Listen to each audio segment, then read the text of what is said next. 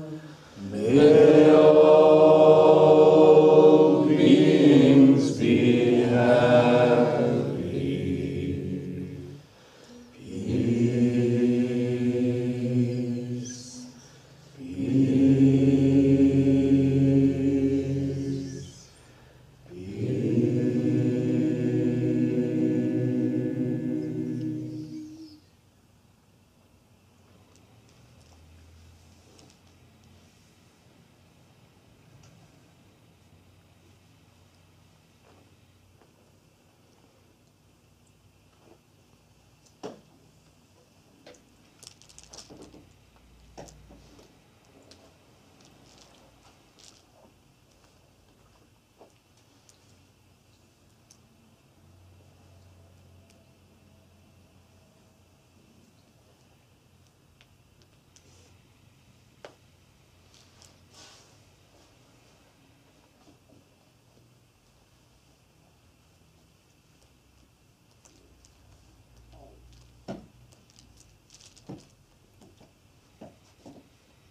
So, it was nice sitting with everybody tonight. It was nice being here together. It's nice that we have each other, that we're still walking around on this planet, that we have opportunities to love, care, and remember.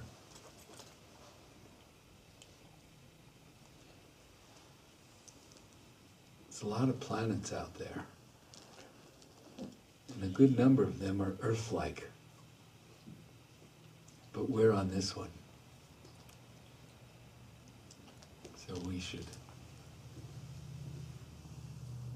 hopefully stop telling everybody else how to live and enjoy it. Okay, let's join hands if you don't mind. The Urs was next week, next Tuesday night, the anniversary of the death of Hasrallah Khan, and we'll do something here, God willing. So very gently, we'll just intone the sound, hoo, hoo, hoo, hoo, hoo, gently.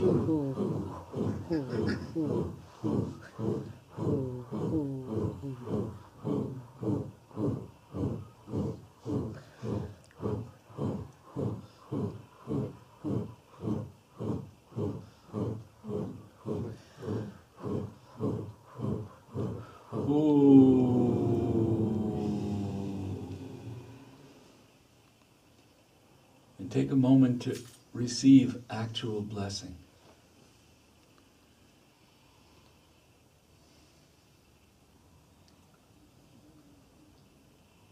As we are awakened, blessing is awakened within us, and it shines on us.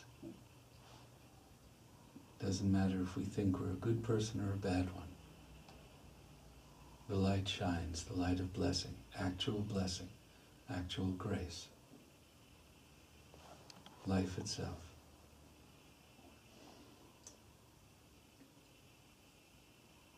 Om Namo Narayanaya. Okay, thank you.